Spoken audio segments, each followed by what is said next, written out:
കേരളത്തിൽ സന്ദീപ് വാര്യർക്ക് ഇപ്പോൾ നല്ല ആരാധകരാണുള്ളത്. അതേസമയം തന്നെ അദ്ദേഹത്തിന്റെ പുതിയ കഥകൾ ആളുകളെ ഒന്ന് ത്രസിപ്പിക്കുകയും അതോടൊപ്പം തന്നെ ചിന്തിപ്പിക്കുകയും തെറ്റിദ്ധരിപ്പിക്കുകയും ചെയ്യുകയാണോ എന്നൊരു കാര്യം ഇപ്പോൾ നിലനിൽക്കുകയാണ്.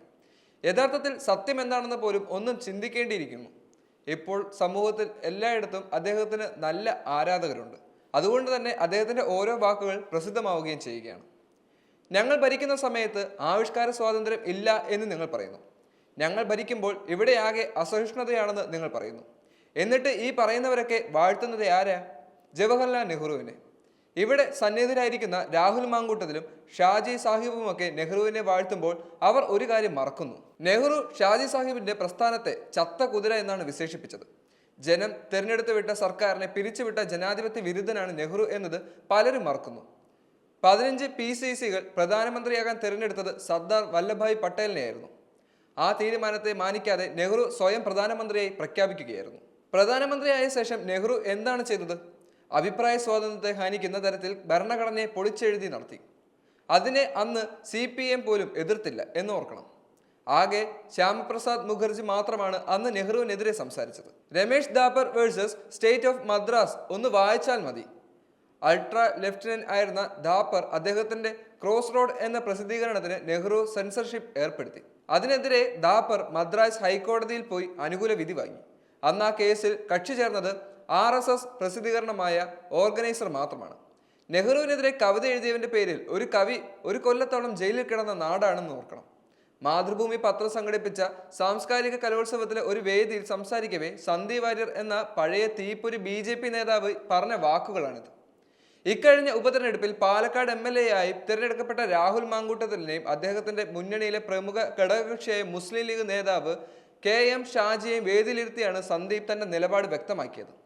BJP പ്രവർത്തകൻ എന്നതിനപ്പുറം തന്റെ വ്യക്തമായ രാഷ്ട്രീയ കാഴ്ചപ്പാടിന്റെയും പൊതുബോധത്തിന്റെയും അടിസ്ഥാനത്തിൽ സന്ദീപ് പറഞ്ഞ വാക്കുകൾ ഏറെ പ്രസിദ്ധമാണ്.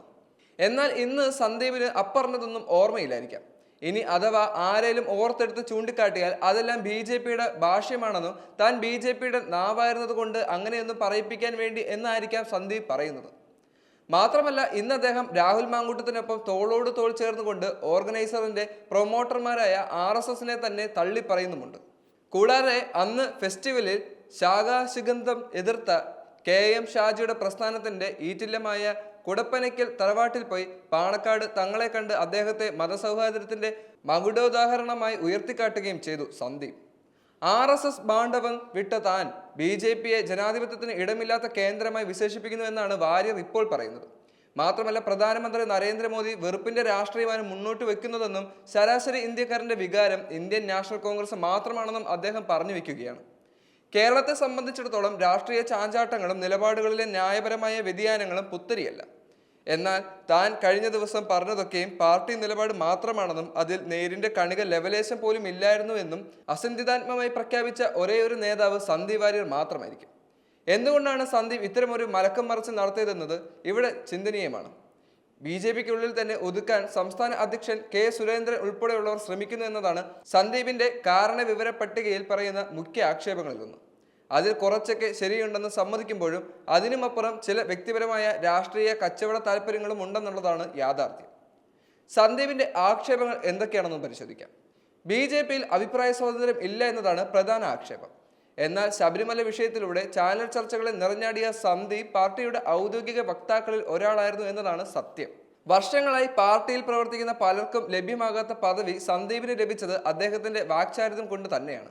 എന്നിരുന്നാലും അദ്ദേഹത്തിന് അർഹമായ പദവി പാർട്ടിയിൽ ലഭിച്ചു എന്നത് നിസ്തർക്കമായ കാര്യമാണ്. കൊല്ലങ്ങളായി പാർട്ടിക്ക് വേണ്ടി വെള്ളം കോരുന്ന പലർക്കും ഒരു പഞ്ചായത്ത് മെമ്പർ ആകാനുള്ള ടിക്കറ്റ് പോലും ലഭിച്ചിട്ടില്ല. എന്നാൽ വാര്യരുടെ പാർട്ടിക്കുള്ളിലുള്ള കടന്നുവരവും സമ്മാനങ്ങളുമെല്ലാം വക്താവ് പദവിയുമൊക്കെ താരതമ്യേന പൊടുന്നനെ സംഭവിച്ചതാണ്. അതിന് പിന്നിൽ ഒരു സാധാരണ വേഗം ഉണ്ടായിരുന്നില്ല. മാത്രമല്ല അദ്ദേഹത്തിന് 2021 തൃശ്ശൂരിൽ നിന്നും നിയമസഭയിലേക്ക് മത്സരിക്കാനുള്ള അവസരവും പാർട്ടി നൽകിയിരുന്നു. ഇത് മറ്റു പല ഹാർഡ്കോർ പ്രവർത്തനങ്ങൾക്ക് നിന്നും അന്യമായ കാര്യമാണ് എന്ന് ഓർക്കണം.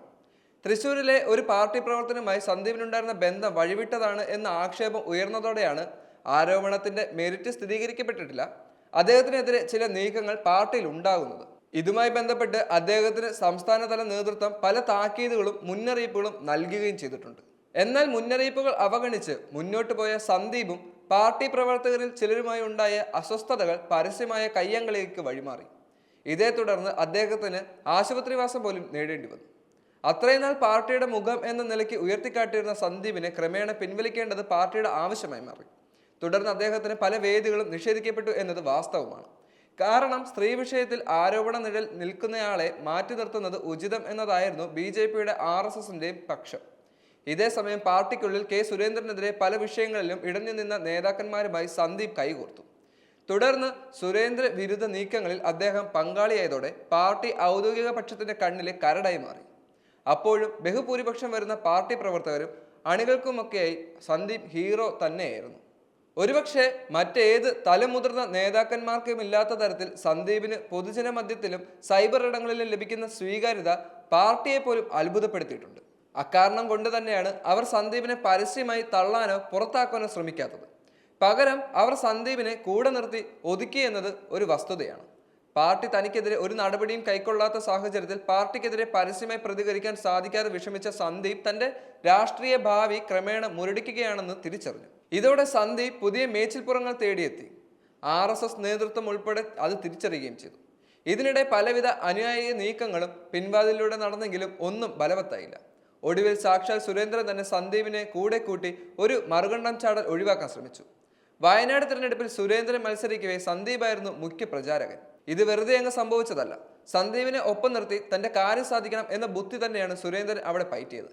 ഒരുപക്ഷെ അതൊരു അവസരമാക്കി സന്ദീപ് കൂടെ നിന്നിരുന്നുവെങ്കിൽ അടുത്ത തെരഞ്ഞെടുപ്പിൽ അദ്ദേഹത്തിന് വിന്നബിളായ ഒരു സീറ്റ് ലഭിക്കുമായിരുന്നു. എന്നാൽ സുരേന്ദ്രനൊപ്പം നിൽക്കാനും വയ്യ, ചാടാനും വയ്യ എന്ന നിലനിൽപ്പിന് സന്ദീപ് പാർട്ടിക്കുള്ളിൽ വീർപ്പുമുട്ടി. പാർട്ടിക്കുള്ളിൽ സ്വയം പുകയുന്ന സന്ദീപിന്റെ മനസ്സ് തിരിച്ചറിഞ്ഞ പലരും അദ്ദേഹത്തിന് മുന്നിൽ ഒളിഞ്ഞും തെളിഞ്ഞും പല ഓഫറുകളും വെച്ചു. BJP ഔദ്യോഗിക പക്ഷത്തിന്റെ കണ്ണിലെ കരടാണെങ്കിലും ബഹുഭൂരിപക്ഷം വരുന്ന പ്രവർത്തകർക്കും അണികൾക്കും തന്നെ പിന്തുണയ്ക്കുന്നുണ്ടെന്ന് കരുതിയ സന്ദീപ് വിമതന്റെ റോളിൽ പല നീക്കങ്ങളും നടത്തിയെങ്കിലും ഒന്നും ഫലം കണ്ടില്ല.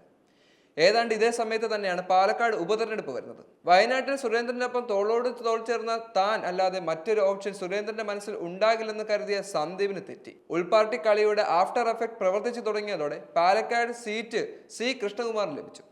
അനുസരണയുള്ള കുട്ടിയെ പോലെ കൂടെ നിൽക്കുക എന്നതല്ലാതെ മറ്റൊരു ഓപ്ഷൻ സന്ദീപിന് മുന്നിൽ ഉണ്ടായിരുന്നില്ല. സംസ്ഥാനം തെരഞ്ഞെടുപ്പ് ചൂടിലേക്ക് കടന്നതോടെ കോൺഗ്രസ് പാളയത്തിൽ നിന്നും ഡോക്ടർ P. സരിൻ ചാടിപ്പോകുന്നതും ഇടതുകുറ്റിയിൽ മത്സരിക്കുന്നതും ഇത് കോൺഗ്രസിന് വലിയ ക്ഷീണമായി മാറിയെങ്കിലും അവർ തളർന്നില്ല.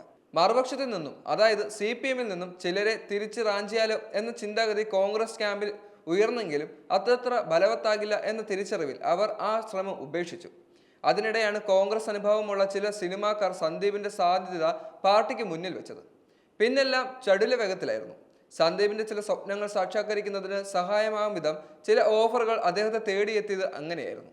ഓഫർ ഇതായിരുന്നു: സന്ദീപ് BJP വിട്ട് നമ്മോടൊപ്പം ചേരുക, എങ്കിൽ സിനിമ എന്ന തന്റെ സ്വപ്നം പൂവണിയാൻ അവസരം കൊടുക്കാം. കൊച്ചിയിലെ സിനിമാക്കാരിൽ ചിലരാണ് ഇത്തരമൊരു ഓഫർ സന്ദീപിന് മുന്നിൽ വെച്ചത്. നിർമ്മാണ രംഗത്തെ പ്രമുഖനായിരുന്നു ചരടുവലി നടത്തിയത്. ഇവിടെ സന്ദീപിന് ലഭിക്കുന്ന വ്യക്തിപരമായ നേട്ടം സിനിമയുടെ തിരക്കഥാകൃത്ത് എന്ന പദവിയിലാണ്.